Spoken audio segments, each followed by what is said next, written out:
Welcome to this Womanship, Share More, Worry Less Truthcast, a series of anonymous interviews where we help everyday women, just like you and me, share more of their stories without the fear of embarrassment or judgment, as well as worry less through our conversations with the wellness professionals who are there to support us. Statistics reveal a harrowing truth. 1 in 3 women worldwide have experienced physical or sexual violence, mostly by an intimate partner. And today we step into this dark world of violence against women.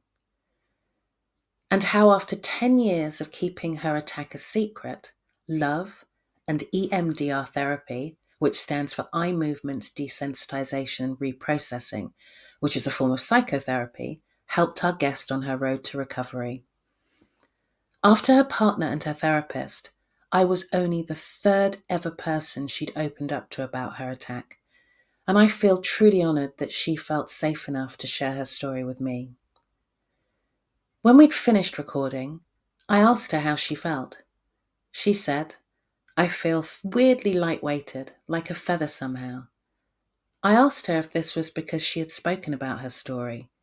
She said partially, but also because her sharing had not only helped her, but had the potential to help other women. She said it felt like a huge weight had been lifted from her mind.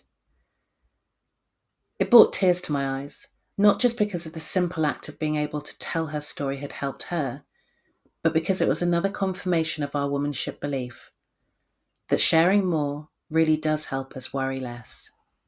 I'd like to welcome Maya. Thank you so much for being brave enough to join us today. I know that not many people in your life know about your story, so maybe we can start with you sharing a little bit about the strength within you that inspired you to speak today and why you chose to do so anonymously.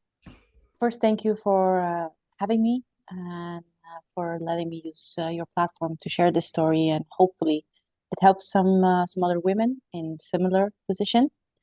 I genuinely cannot say if there was one thing that actually brought me that strength.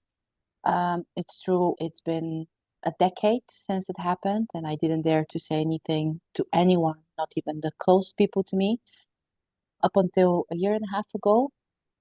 I think the thing that helped me the most was my therapy, specifically EMDR. I think that is the thing that gave me the courage to open up.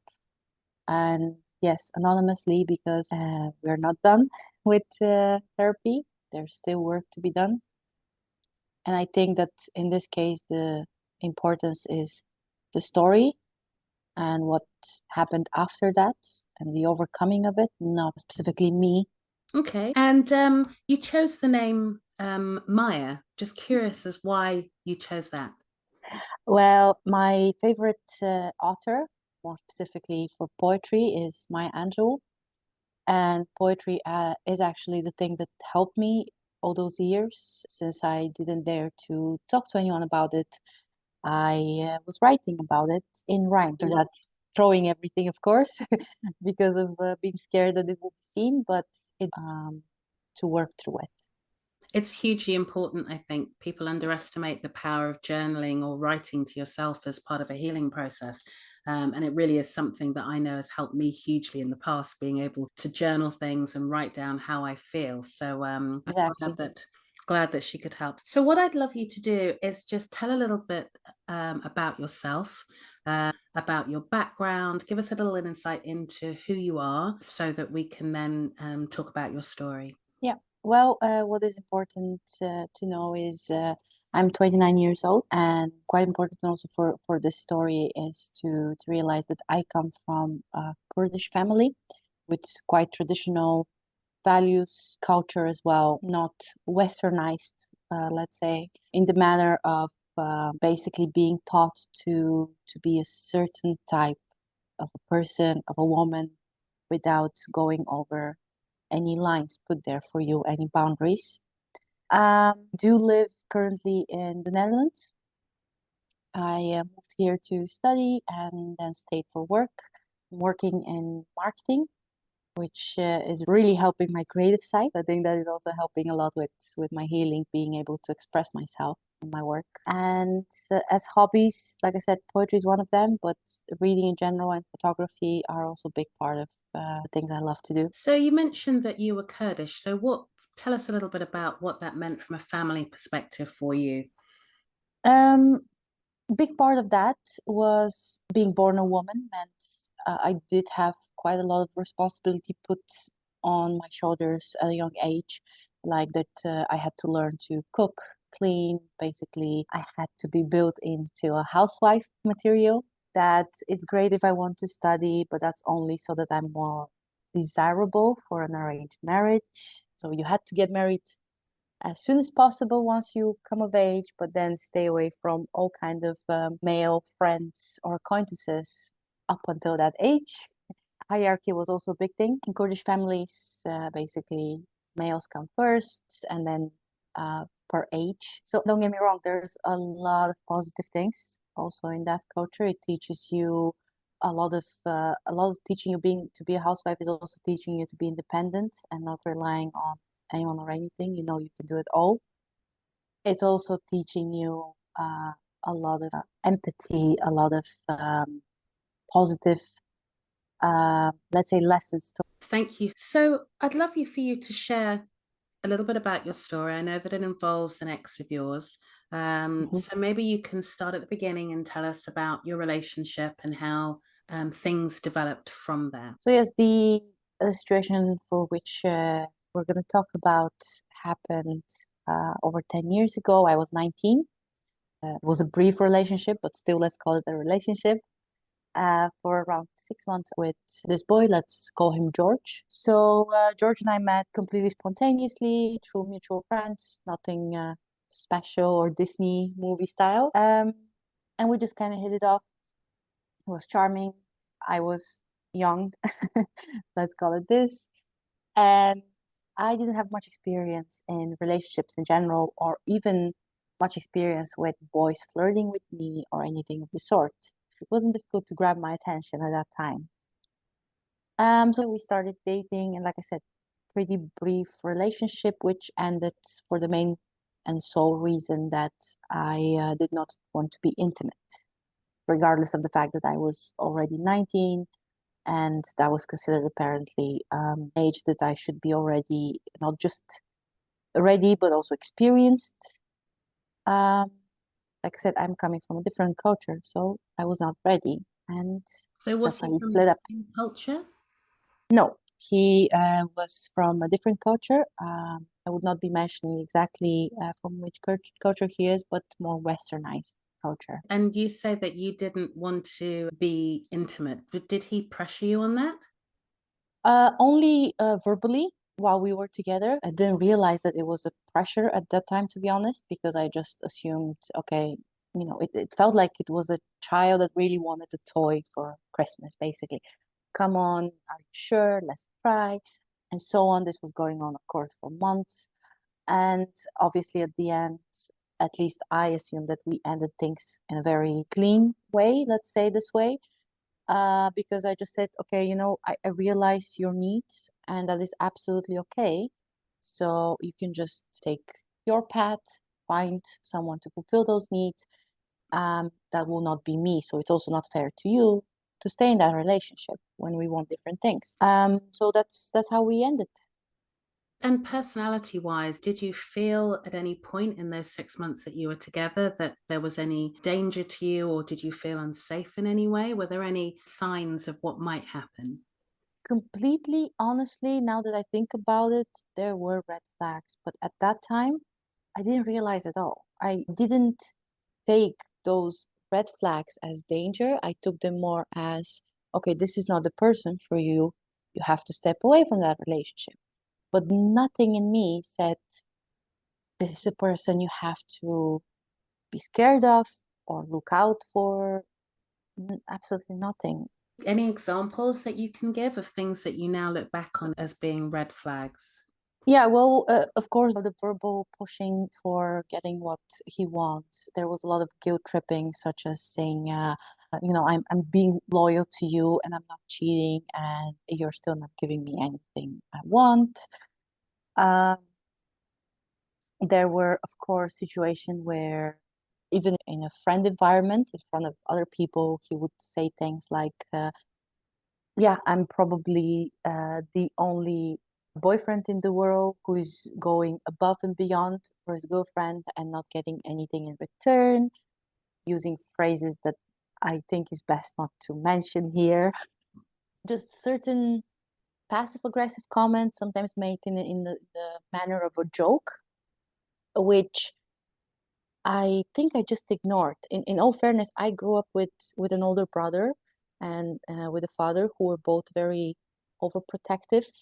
Right. And I was, I realized way late in life, I realized that I was raised in basically a golden cage where I was this precious little daddy's girl that he wanted to protect from everything that is going on in a country that doesn't hold our kind of traditional cultural values.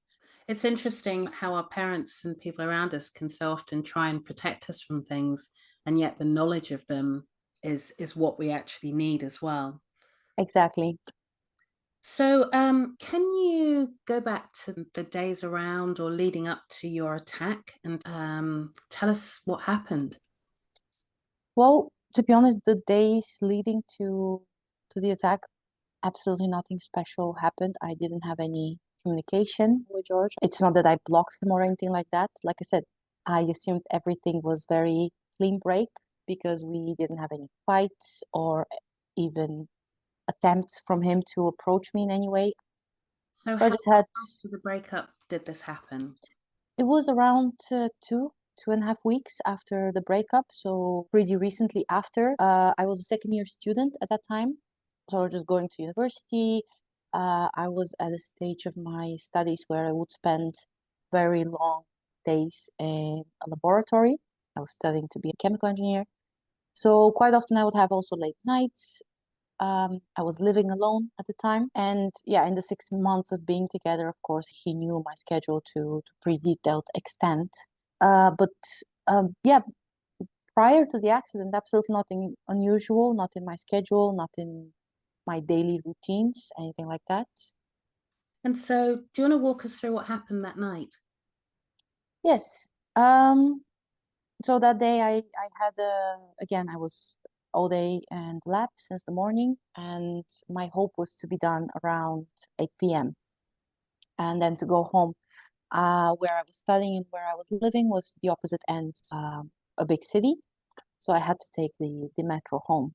Unfortunately, the experiment that day just took longer. So it was around 11 p.m. at night when I finally was able to leave. I was able to catch the previous to last metro, and sometimes the last doesn't even come. So I was really happy. That was my biggest moment that day. I remember I was feeling lucky that I managed to get on this metro. So the metro was almost empty, there was almost no one, and where I was living was basically at the end of the metro line. I just got out of the metro and I had earphones on, I was listening to music, completely oblivious that, hey, maybe it's night, maybe I should be more alert. Like I said, I grew up in a very safe environment. We should be allowed to be safe. I think we posted something a few days ago about how women feel in terms of their safety, asking men and women the same questions. And, it's wrong that we should have to look out for our safety more and we should have to be more aware. Yeah, it's interesting. I also watched the comments on that post, and it's interesting. I was so happy and felt so good to see that there's women who don't feel this way. But then it kind of took me down memory lane where I had a time of my life where I didn't feel this way. And then something actually did happen because I was not on alert. I'm not saying that everyone has to be on alert, of course. Ideal world, no one will have to. But unfortunately, I also don't wish anyone to have that kind of memory because of not being prepared in a sense. I know, for example, I will not walk down an alleyway if it's a shorter cut home for my safety. I will often carry my keys in my hands in the past. Exactly. just in case. And that's something that I'm on high alert to. And I know that a lot of other women are as well. So you're walking home, your headphones on, you're in a good mood, you've got your research done. And Yeah, I was exhausted, of course, but I was in a really good mood. It was a Friday, so I was like, oh, weekend, I can relax finally. I can rest for a bit. Had big plans for the weekend with friends as well. So it was a good day. It was a good evening. And at some point, while I was switching through songs, I could hear voices behind me. So I got a bit confused. So I took off my earphone and I turned around and I saw three guys I recognized right away. One of them, which was George, and then I recognized the other two guys were friends of his. So I started having a bit of a weird feeling, but I thought, okay, it's people I know. What could happen? Maybe they're just playing around. So I decided that I'll just ignore it. I will leave my earphones off, no music anymore, just to be able to hear what's going on, but I will ignore, not engage. So I kept walking and I started going out of the metro station. I had to walk up these stairs and they started increasing their speed, started calling after me even more and more. Things like, hey, where are you rushing for? Here, this late, stuff like that, calling my name. And I just kept thinking, I don't even know why at this time, why I thought maybe it was some kind of a survival instinct that it's better to ignore and just your not. gut, your gut was telling you there was something wrong with that situation. You felt it. I felt that something was not right. Also because I had this thought, three people I know, I spent time with, I've celebrated things with, been in a relationship with one of them. So that if they were in any way having good thoughts, they would just come to me and say hi, maybe, or maybe even ignore me if they're mad at me. Something didn't feel right. This wasn't their usual behavior. But I still didn't think that that would be what would happen. I genuinely didn't think that. So by the time I got to the top of the stairs, they managed to where I was, and the two boys, his friends, grabbed my hands, so I cannot move, and they started. Um, the first 5 minutes, I don't even remember exact words. I just started hearing yelling at me, and quite angry voices, but also quite mocking type of a tone.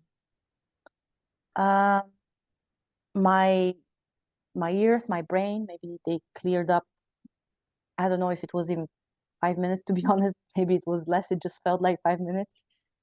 But it cleared up at some point, and I started hearing. They pushed me to the ground. There was absolutely no one anywhere. Everything was closed, dark. There was not a single soul anywhere. I remember I was trying so hard just to hear anything. I was hoping for anything, any noise from anywhere, for some kind of a hope.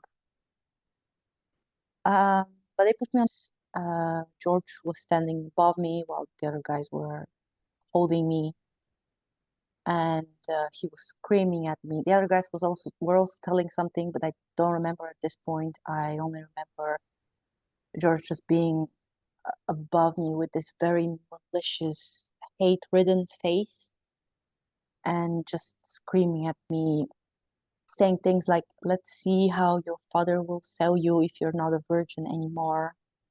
Um, and you were saving yourself, well, not anymore. Just things like that. It was just so, I have never seen so much hatred in anyone. It's like, um, Hate has yeah, of transforming people. It's strange. It's almost when you see somebody normally and when they're transformed into hate, it's almost like they're possessed, like they're a different person. yeah. And that, um, you think that that would freeze me or I don't know, maybe from the fear or something like that, but it was the opposite. I was fighting as much as I could. At that point, I've been training my entire life. I've been doing different kinds of sports, and one of them including boxing. But still, I didn't manage with three of them there.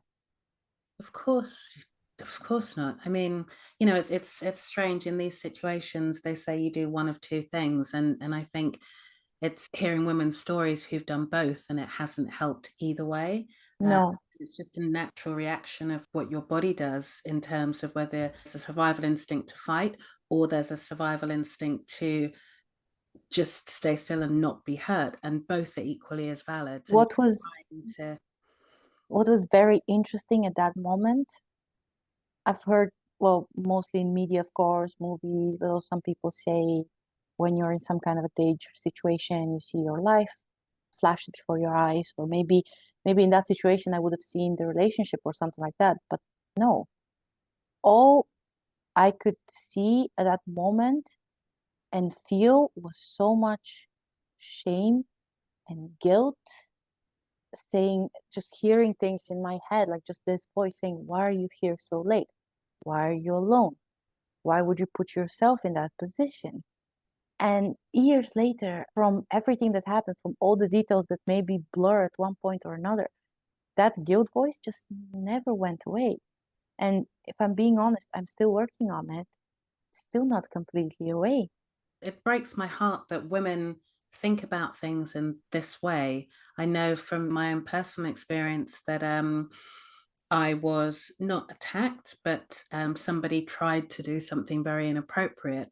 And all I could think after the event was traveling home and thinking the same thing. People are going to ask, why was I out so late? Why was I with this person? Why was I potentially wearing what I was wearing? And I remember Yeah, not telling anybody because so quickly we turn the guilt around onto ourselves. Uh, I was so I was so scared that this entire thing will bring shame to my family. That was, and that are thoughts that came to me before even the whole thing was over, while everything was happening. They were ripping my clothes off, and all I could think about was how will my family feel if they find out? And it's it's really not nice thing to say, but all I could think about that moment, my brain was basically having like a pros and cons list of, is it better if I survive this or not? What would be less shame? And it's not nice because your body is fighting, but your brain is kind of losing hope at the same time. And you don't know, are you supposed to fight that battle outside with those people that are attacking you, or are you supposed to fight that battle inside at this moment? You wow. are torn. You're completely torn. And so much is happening in your brain, in your body. So much is happening at the same time. It's crazy to think how much is going on in Yes. this one body at that one moment. And trying to process everything and make sense of everything that's happening, which is so out of character for situations that you've been in before. Everything is happening so fast, but yet it feels like an eternity to you. Slow motion, I've heard this kind of almost. It's it's like, but it's not even like I am laying down. They have pushed me on the ground and basically ripping me apart physically and emotionally. And I can literally see the entire scene from the side. It's like this out of body experience. It's like your brain is trying in some kind of, I still think it's survival mode because it's like your brain is taking you out of your body. It's like, don't feel this. You can see it, but you don't feel it because the more you feel, the worse it will be. Right. The next day I had so many bruises and scratches and all of those things all over my body, which I didn't feel at all because I think the brain is just trying to protect you from that physical pain. So sad. Yeah. So you were down on the ground and they're all attacking you. Yeah, And three of them were attacking you. well, in all fairness, Both of his friends were just holding me, and he was the one ripping my clothes or touching or anything like that. He had brought the other two guys to just hold me. I remember the moment his hands were on my jeans and he opened my button and my zipper and started pulling down my jeans. I think that was the moment my brain just shut off. Like everything just shut off, and I also stopped fighting. It's like my brain was, it was also a bit of uh, the instinct of thinking about uh, my female health, thinking about that fighting might cause more physical damage than letting go, which maybe doesn't sound very warrior-like or very strong woman-like, but at that moment, I just lost hope. May, you're an incredibly strong woman. It's interesting when you're talking about this switch between the fight mode that you were in and then going to the mode of almost acceptance of the situation that you were in because you physically couldn't do anything. I Yeah, mean, being held down by two guys is something that I hope very few women ever have to experience in their lives. I So was absolutely certain that that was it. So I said to myself, just try to stay still so that you have the least damage possible from a gynecological perspective. And then you will just deal with whatever happens after. And my brain was try to get yourself out of this mentally. Try to not be present, or you will not survive this mentally. the disassociation that we hear so much in these stories. So I just kind of accepted it. And the moment this happened, I remember I heard the last train, the last metro. And you accept it and you don't have hope, and yet somewhere in the back of your mind, you're like, there's only one person on that metro for this station. Just one person is enough. And you don't think about that one person fighting them off, or literally just as much as you're scared of those three people, you also kind of realize that they are scared, that they're not courageous, and that the pure noise of a person coming that way would be enough. So you just literally sit there and you just hope for that last drop. And you know that's the last train, that's the last metro. There's literally no other chance.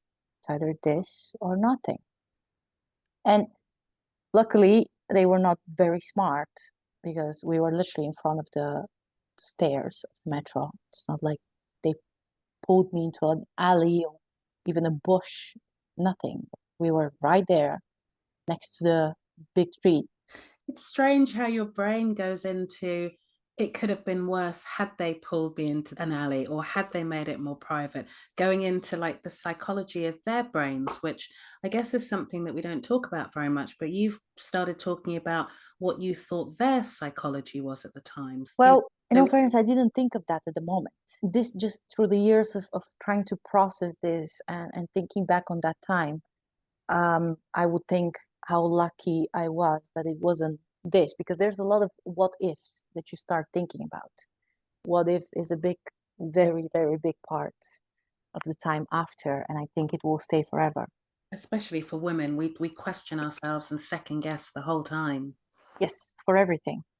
So what if will never go away, but there's so many what ifs that you start thinking about those things, and it's later that I thought about this.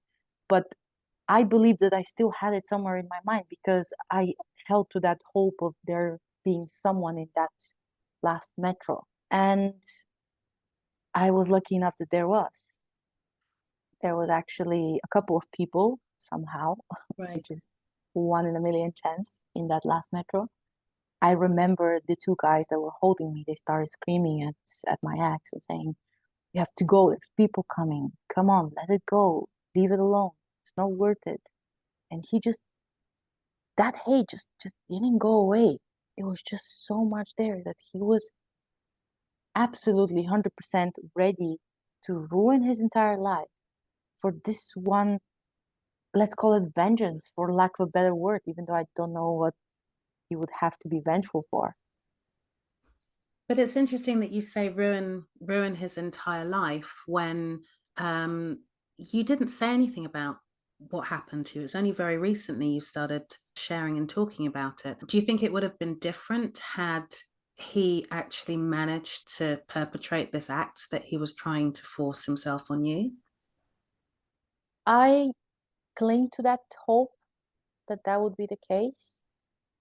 But if I have to be completely honest, I still think that the most shame would be on me as a woman. But my experience and what I've seen from friends, colleagues, and just in general women's stories is that I would still have to be the one to bear the most shame. I just find it so sad that women take it upon themselves when they're attacked, that actually they're the ones who feel shame. So, did these people come and help you? What happened when he realized that people were coming? Well, at some point, they convinced him and they just started running, to which I was just this body of ripped blouse uh, and opened and already pulled down jeans on the ground on a winter day.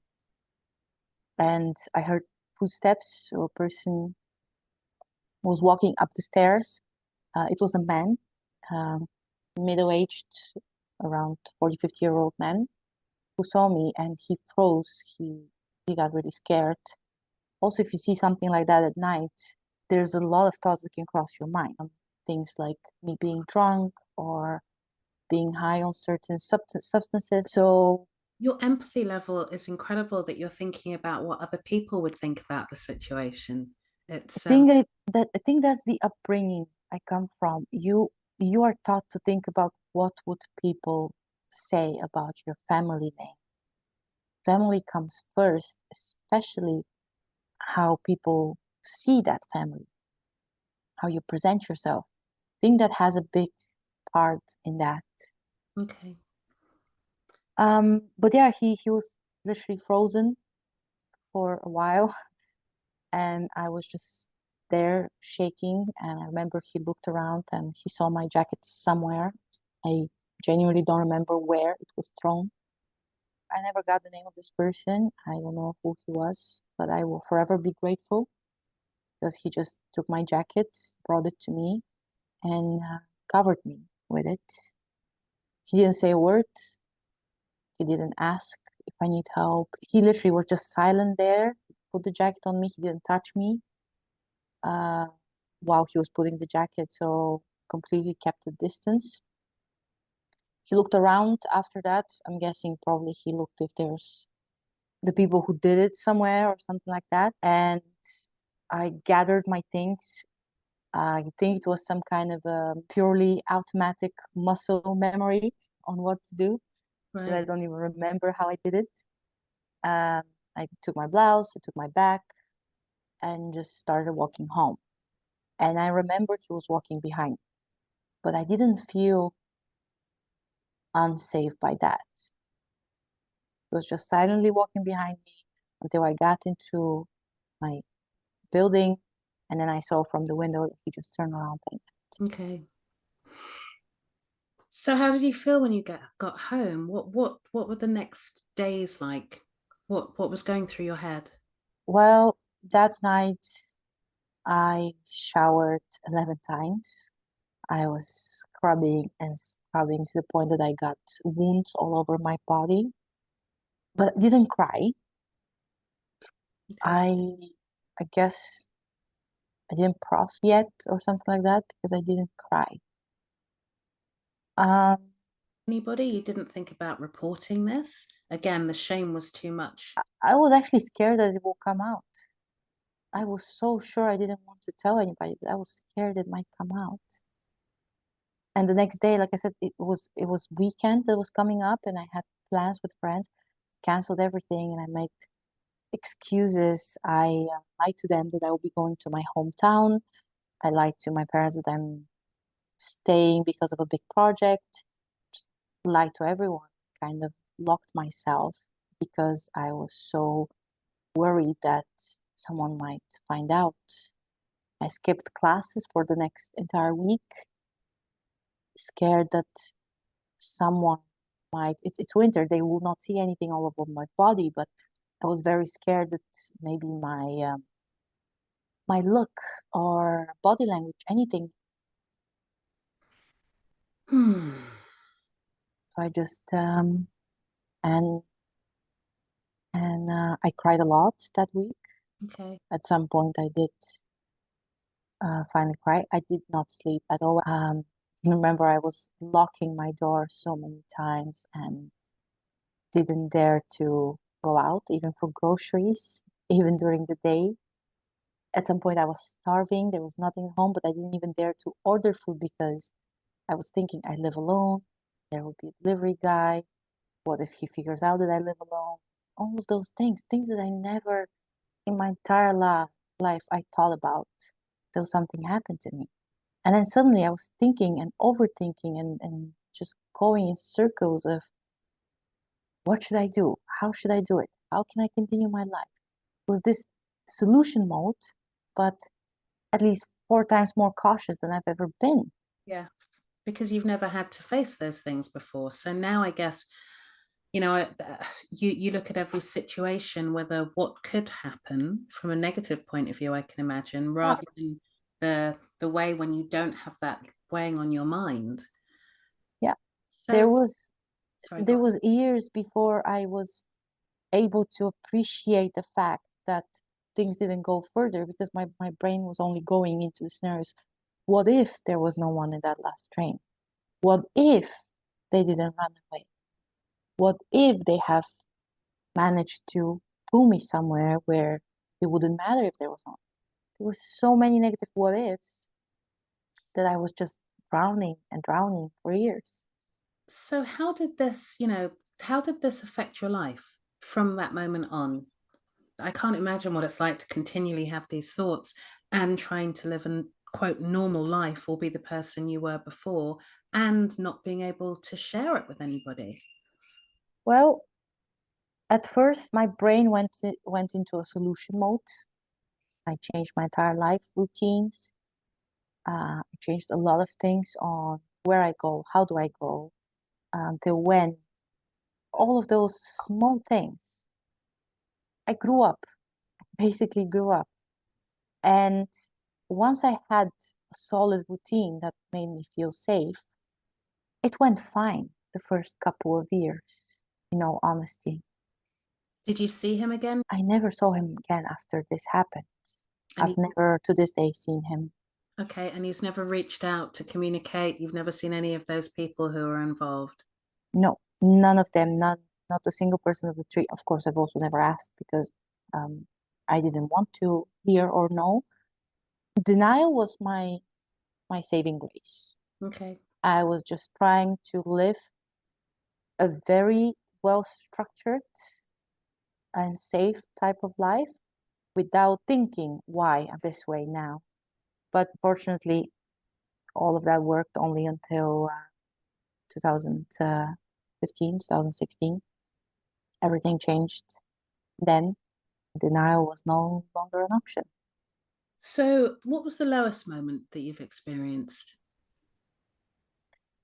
The lowest moment, now that Please. is a bit difficult to admit.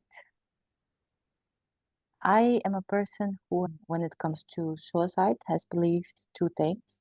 That a person who manages to do that has to be extremely courageous. However, I've always believed that this person has to be also quite selfish to be able to do that while knowing what it would do to their loved ones. And especially because you have such a strong family bond as well. Yes, and yet with all that I grew up with, all that bond, empathy, guilt, and shame, one day, um, that was after my father passed away, and I remember at some point, without my mind to even realize, it's like I had no control over my body. Just started turning the wheel towards the right, where there was a big ditch in part of the highway where you literally will fly off. And just started driving there and thinking how much easier it would be, how it will end everything, all the pain, all the panic attacks, all the looking over my shoulder constantly. I would not need to feel safe because it will be over. It's so brave you talking about that because I think those thoughts of ending it to escape a situation, to escape your own brain, is something that I think so many people feel at one point in their life. And I think it's very brave to talk about that feeling and what you were going through. So thank you. This was genuinely my lowest point in life. But you decided not to. I literally last minute, I stopped the car, I got out of the car because I got scared of my own thoughts, of how far my own mind can take me. Wow. It's interesting that you recognize that your brain was or your mind was telling you certain things, but it took you a long time to actually reach out and get any professional help. So, therapy, I guess, plays quite a significant role as to why you're even here talking to me today. What was your route Yes. to actually deciding that you needed external help? You Um, to, well, therapy was always a no-no option for me. It's considered quite shameful and it's a very taboo topic, even though I am a generation that is quite knowledgeable and informed when it comes to mental health. You cannot escape that easily uh, where you come from I and completely understand. Yeah. how you've been raised. Yes. So that was a complete no option in my mind. I was like, I cannot do that. This is absolutely no. So I avoided it. Interestingly enough, the passing of my father, maybe of this protection over the years, that triggered panic attacks and nightmares. I was dreaming every single night of the attack. I didn't had that until my father's passing. And then suddenly my father's, passing and this helplessness that I felt just triggered those nightmares over and over again, and then panic attacks, and it was getting worse and worse. And yet, therapy was not an option. So I lived almost 7 years with those nightmares and panic attacks. Wow. I can't imagine how debilitating that is, and also how much energy that takes if you, on one hand, trying to live, quote, a normal life, but always having to carry this unshared burden with you. Well, it wasn't the healthiest choice, but I moved to the Netherlands to study again and then to work. I decided to really go on an insane schedule. I was studying full time and working 3 jobs, some of them night shifts, just to avoid sleeping, sleep as little as possible. And then Corona happened, and working that much was not as possible. Avoiding being home alone with your thoughts was not that possible. Things started getting worse. At some point, I met my current partner. He's now my fiance. And I I genuinely don't know what it was. Once we started dating, I just had this feeling, this safety that I felt when my father was alive. Um I just somehow felt that safety with my partner. I'm so glad. And that kind of broke me apart to the point that I couldn't avoid therapy anymore. So, did you share with him what had happened? Yes, he was the first person actually ever in my life that I dared to share what had happened. We were on the couch watching television, and I genuinely don't know why I chose that moment. I don't think I chose it, to be honest. I Just started crying, and he was asking what's going on. He was asking if I'm maybe in pain, and I just kept saying no. And he was asking, okay, why are you crying? I remember I said, I don't know. And it was like howling voice. And then I said, I'm lying. And I just felt this wave of shame again, was very close to not telling him.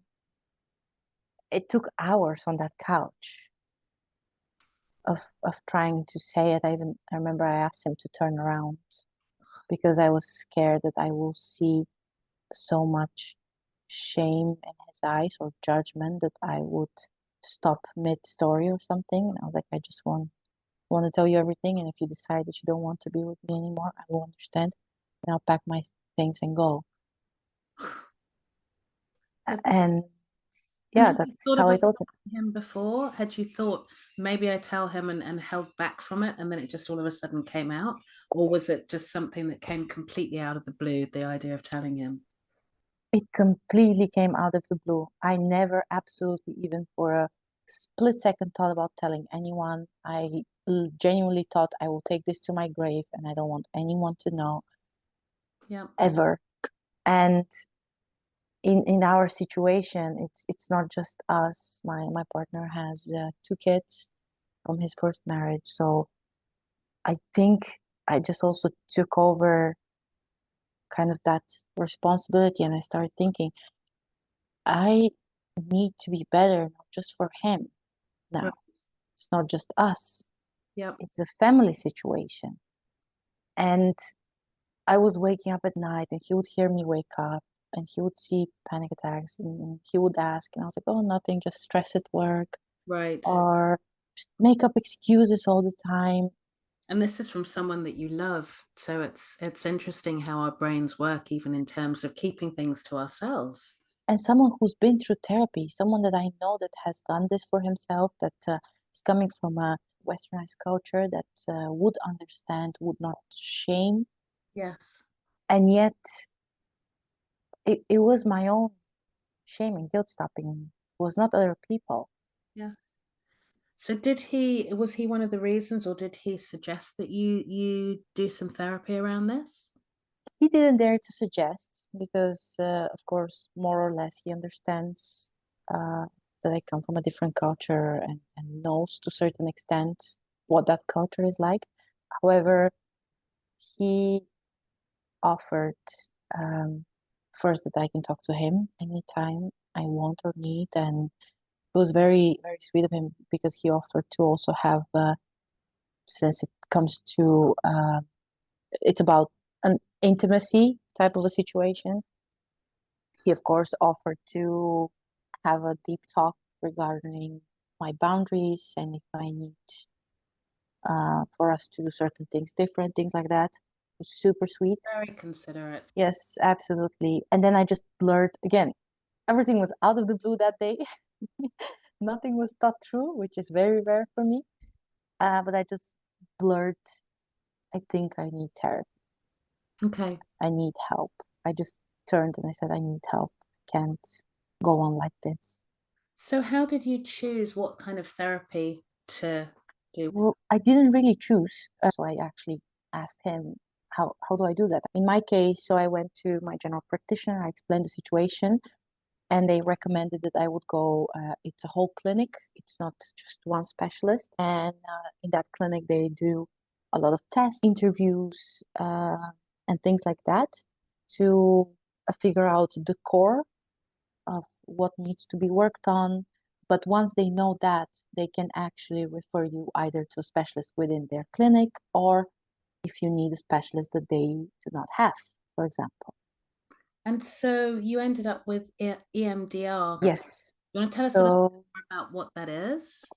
yes. So, after a lot of tests and interviews, my diagnosis was two things. One was PTSD, specifically for more than one trauma. It wasn't just the attack. They found more traumas that I needed to work through, basically, that was piling up like a Jenga game Hmm. through the years. But they also found that I have something called prolonged grief disorder, Right. which is turns out that it's fairly new and is quite often misdiagnosed as depression, and people are given antidepressants because it is misdiagnosed. PTSD is that is the reason that I got the EMDR to work through PTSD. One of the reasons is EMDR has a faster success rate, in a sense, than prolonged therapy. And since my situation was with nightmares and panic attacks, we needed to make sure that as soon as possible this will stop. It's with a moving light that is going left to right in different speeds.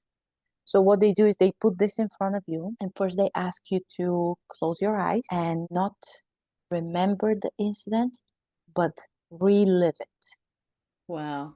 So you close your eyes and they ask you certain questions for you to remember very specific details that you basically start to feel again everything, every touch. Sometimes they use smells that they can trigger you to be able to go back to that moment. And once you're back in that moment, you open your eyes and you have to follow that light. While you're following the light, the therapist keeps talking to you about that moment, repeating what you just said, that you felt, that you smelled, that you hear everything. So you keep reliving it in your brain while following the light. Right. And it is excruciating physically and mentally. You just relive that moment over and over and over again. To be completely honest, I was very skeptical, especially after my first session. I was like, this is torturous. This is extremely painful. I don't want to do it, but I also don't know if I can physically survive it. But basically, what happens is the way they explained it to me is while your brain is following this light, your brain cannot focus on so many things at the same time. A big breakthrough in the EMDR moment was I remember the lamp was green and George's eyes were green. So every time the therapist, she would do a green light, all I could see was his eyes. I just couldn't get this image out of it. And a really big breakthrough was the moment I didn't see that anymore. I just saw a lamp. And after my third session, I actually stopped having nightmares. Oh, wow. Therefore, automatically my panic attacks also stopped. And it was a huge game changer for me. So, in the journey of healing that you've been on, what moments or realizations have made you feel most empowered, even despite this situation that happened? Well, accomplishing 2 university degrees was something that I was extremely proud of. Not to mention that I moved to the Netherlands completely alone, no family, no partner next to me. And I can proudly say that I made it. I have an amazing job and a great, incredibly supportive partner. It took 30 years to find him, but I got there. Now that I think about it, I don't think I would have been able to now call myself someone's fiance if I didn't open up fully. He is still, besides the therapist and, well, now you, the only person in my close circle that knows about this. And from a family perspective, he will stay the only person. I will not tell my mother or my brother ever about this. Telling my mother at her fragile age now, I know it will bring guilt to her, worry, and so many negative thoughts and Right. feelings after 10 years. It feels a bit selfish to do Again, I as think it's long. interesting, just your empathy coming through with everything that you do, thinking about how other people react and not putting yourself first. And I think that's a very courageous and admirable thing to do. And I'm so glad that you did decide to speak to somebody. So are you still in the treatment process? Yes. Still working So your way through? I'm still doing the therapy, and we do have other traumas that I need to work on. But I can happily say that we have moved on to the next trauma. There's no guarantee with EMDR that you will be 100%. You will not forget your trauma. You will not forget what happened to you. The point is not being afraid to remember it, not being afraid to admit it, not shivering or hiding any time it comes to mind that this has happened to you, not feeling shame, guilt. It's about being able to move on while knowing, yes, this has happened to me. This has happened to many, many people around the world, female and male. But I got through it and I moved on and I accomplished How, things to me MDR. how has it made you feel, the pre and the post actually coming to terms with it? What's the difference in how you feel and how you operate in everyday life? Well, I am more confident in myself. Uh, I think I will forever be cautious and I will forever look over my shoulder and be careful. But I'm a lot more confident to, for example, go out and not be scared what time I'll be going home, things like that. But also, I do feel guilt to this day, but my guilt now is more towards this 19-year-old girl that I didn't let her heal in time, that I didn't choose a different path after it happened. My guilt is no longer about why was I alone at night. That's so beautiful. I think we don't give it enough credit for is going back and thinking about all the things that we've got over and actually congratulating ourselves for having got through all of these things rather than being harsh on ourselves and having that empathy and understanding towards our younger self. So, what advice would you share with other women who've experienced similar traumas? I know that most people will say speak up, but I would say do it your own way. If I was pushed to speak up at 19, um, there's no telling if the damage would be even bigger. Do it in your own way, your own time, and the way it makes you most comfortable. It's your journey, bad or good, wrong or right. It is your journey, and there is no one else, even someone who's been through the same, that can tell you how to deal with it. Well, that's very, very important advice. But when you're at that point, seeking someone to talk to that you can trust feels like an important part of that journey. Yeah, I think very important part of that journey is maybe you will be like me. Maybe it will take you a decade, maybe even more to find someone to tell. But you really need to find an outlet for your thought. For me, that was writing. Just find a platform, a way where you can just let it all out. And then when the time is right, when it feels right, you will share sooner or later.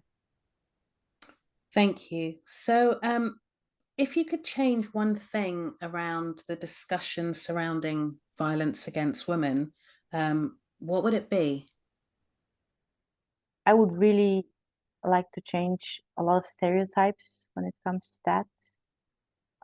I don't think there is, as much as I would wish for, I don't think there's any way to stop the violence against women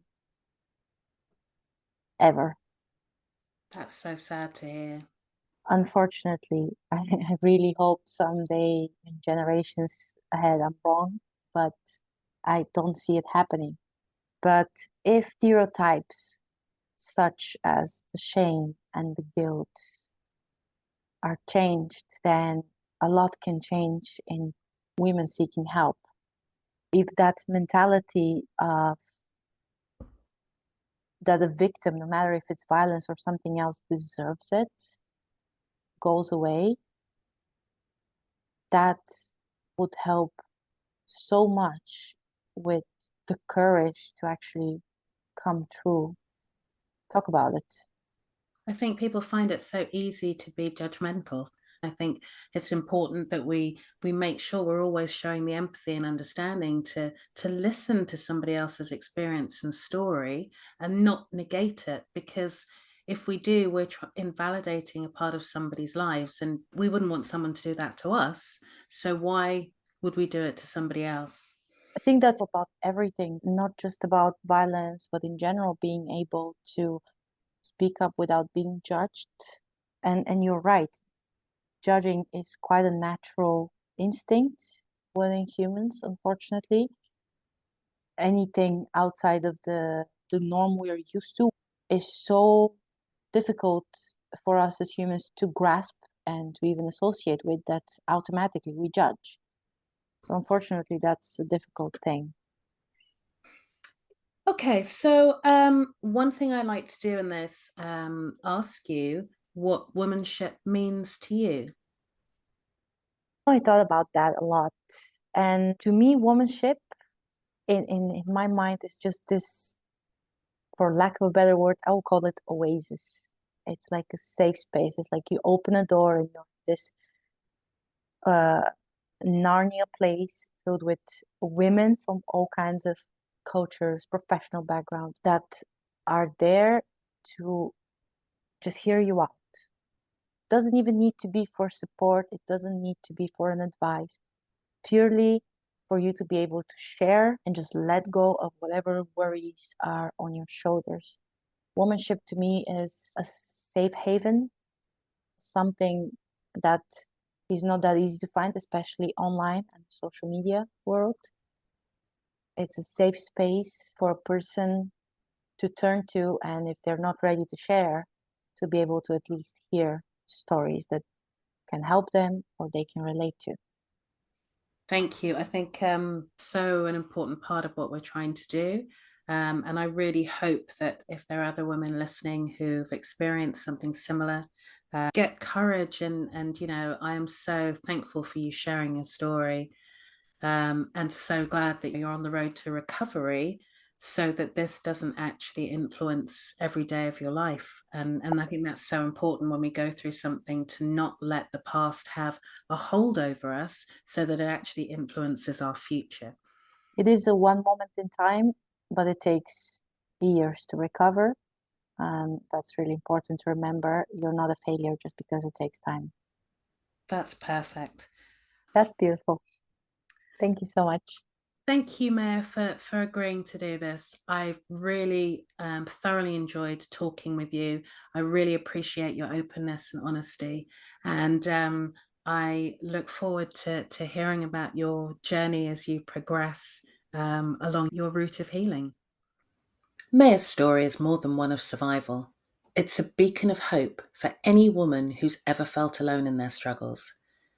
Her story, from trauma to healing, reminds us that healing is not a destination, it's a journey.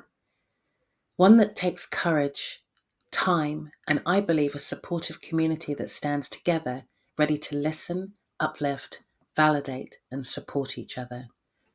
We learn so much by sharing our stories. We find connection, hope, and the possibility of healing. So contact me if you'd like to share your story anonymously. Together, we can transform silence into strength, one story at a time.